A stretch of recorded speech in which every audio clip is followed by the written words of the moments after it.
5 ফেব্রুয়ারি বাংলাদেশের ইতিহাসে ঘটে যাওয়া একটি কলঙ্কজনক দিন। যে ভবন থেকে বাংলাদেশের সূতিকাগার, যে ভবন থেকে বাংলাদেশ সৃষ্টির পরিকল্পনা করা হয়েছিল, যে ভবনে বাংলাদেশের স্বাধীনতা পূর্ব নেতৃত্ব, রাজনৈতিক নেতৃবৃন্দ যেখানে বসে তাদের রাজনৈতিক কর্মপন্থা ঠিক করতেন, সেই বাড়িটিকে আজকে গুঁড়িয়ে দেওয়া হলো। এটাকে শুধুই শেখ হাসিনার প্রতি রাগে ক্ষোভে করা হয়েছে না, সেরকম না। এটা সহজে এভাবে বলা যাবে না। যদিও সরকার এটা বলছে যে সাধারণ ছাত্র জনতা উত্তেজিত হয়ে ক্ষোভের বহিঃপ্রকাশ ঘটিয়েছে। আর আমাদের দেশের আর্মি দেখেন কি অবস্থা। তারা দাঁড়িয়ে থাকা অবস্থায় ছাত্ররা ঘোষণা দিচ্ছে ধানমন্ডি 32-এর দিকে ছাত্রদের যেতে, সেখানে ভেঙে গুঁড়িয়ে দেওয়া হবে। তারা বিড়ালের মতো দাঁড়িয়ে থাকলো। আবার দেখেন কিছুক্ষণ পরে তারা চলে যাচ্ছে। তারা সকাল থেকে ফেসবুকে পোস্ট করেছিল যে 32 নম্বরে তারা বুলডোজার মিছিল করবে। আসলে ভাই, বুলডোজার কি মানুষের ঘরে থাকে? বুলডোজার কোত্থেকে আসলো? এটা নিয়ে আলোচনা হচ্ছে, সমালোচনা হচ্ছে। যে বুলডোজারগুলো আনা হয়েছিল সেগুলি ঢাকা সিটি কর্পোরেশনের। আসলে ঢাকা সিটি কর্পোরেশনের বুলডোজার কি কেউ চাইলে দিয়ে দিবে? আসলে এটা সরকারেরই পরিকল্পনা ছিল। তারা এ নিয়ে নানান ধরনের কথা বলছে। সরকারেরই পরিকল্পনা ছিল 32 নম্বরটাকে গুঁড়িয়ে দেওয়ার। এই 32 নম্বর গুঁড়িয়ে দেওয়ার পিছনে পাকিস্তানের প্রতিরক্ষা মন্ত্রণালয় থেকে কি বিবৃতি দিয়েছে? তারা শেখ মুজিবকে পাকিস্তানের গাদ্দার বলে অভিহিত করে পাকিস্তানি গাদ্দার শেখ মুজিবের বাড়ি ধ্বংস করে দিয়েছে। এটা তাদের একটি সফলতা বলে তারা উল্লেখ করেছে। যে লোকটি বাংলাদেশের স্বাধীনতার জন্য এত কিছু করে গেল, বাংলাদেশের কিছু গুটি কয়েক মানুষ মবের মাধ্যমে ধ্বংসযজ্ঞ চালিয়ে দিল। শুধু বঙ্গবন্ধুর বাড়িতেই না, আওয়ামী লীগের অনেক নেতাকর্মী বাড়িতেই হামলা ভাঙচুর পুড়িয়ে দেওয়া হয়েছে। এ পর্যন্ত তথ্য অনুযায়ী 76টি বাড়িতে হামলা ভাঙচুর করা হয়েছে। আসলে এটি কি শুধু শেখ হাসিনার প্রতি ক্ষোভে?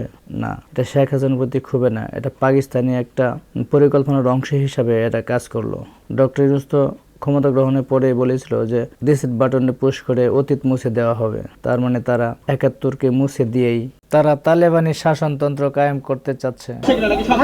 এটা হচ্ছে বৈষম্যবিরোধী ছাত্র আন্দোলনের পক্ষ থেকে আসিফ ভাই, নাহিদ ভাই ও সার্জিস ভাই, হাসনাত ভাই সবাই ভেরিফাইড ফেসবুক থেকে পোস্ট দিয়েছে। দেখা হবে ধানমন্ডি 32-এ। আমার নাম হচ্ছে মোহাম্মদ ইয়ামিন। 71কে মুছে দিয়ে তারা কি প্রতিষ্ঠা করতে চাইছে? 5ই আগস্টের পরে পাকিস্তান থেকে বলা হয়েছিল 1971 সালে নাকি ভাইয়ে ভাইয়ে ঝগড়া হয়েছিল। তাহলে কি তারা আবার এখন একত্রিত হতে চায় কিনা? সেই লক্ষ্যে কি ডক্টর ইউনূস কাজ করছে কিনা?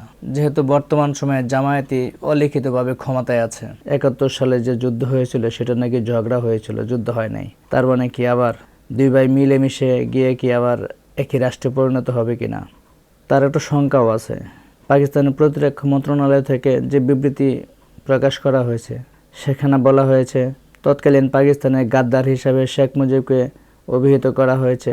তারা সবসময় করে এটা। সে বাড়িটি ভেঙে গুঁড়িয়ে দেওয়া হয়েছে। আসলে কি সেটি পাকিস্তানি পরিকল্পনার অংশ হিসাবেই কিনা? না হলে তারা এটা নিয়ে এত উচ্ছ্বসিত কেন, এত আনন্দিত কেন? আর আমাদের দেশে যারা এই কাজটি করলো, খেয়াল করে দেখবেন তারা কারা। তাদের দেখলে কীরকম মনে হয়? তারা বাংলাদেশের স্বাধীনতা বিরোধী শক্তির একটি অংশ, জামায়াত ইসলামের কর্মী। যদিও বিএনপির ছাত্রদলে কিছু নেতাকর্মী সেখানে উপস্থিত ছিল, অধিকাংশই আসলে জামায়াতের নেতাকর্মী। ভিতরে যারা ভাঙচুর করছে দেখবেন এরা সবাই জামায়াতের নেতাকর্মী। আর বাহিরে যারা ছিল এরা বৈষম্য বিরোধী ছাত্র আন্দোলনের কিছু শিক্ষার্থী। আসলে বৈষম্য বিরোধী ছাত্র আন্দোলনের শিক্ষার্থীরা জামায়াতের সাথে গোপনে আঘাত করে সকল কিছু করেছেন।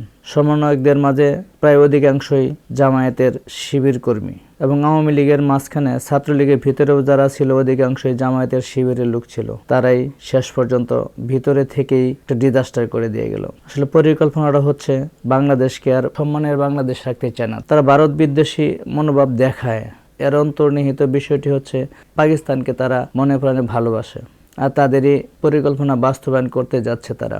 তবে এটা বেশি দিন থাকবে না ইনশাল্লাহ।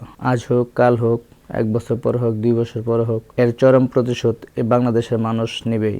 বাংলাদেশ এটাকে ক্ষণস্থায়ীভাবে দেখলেও যখন তারা জেগে উঠবে তখন এরাও ধ্বংস হয়ে যাবে।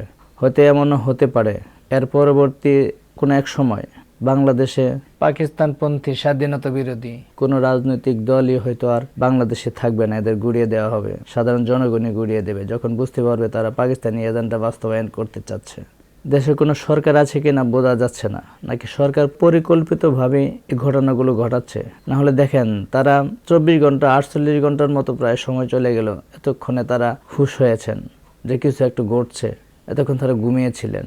এতেই বোঝা যায় সরকারি পরিকল্পনা থেকেই এই ঘটনাটি ঘটছে। তবে এর নিশ্চয়ই কোনো এক সময় এর সুরাহা হবে, বিচারও হবে।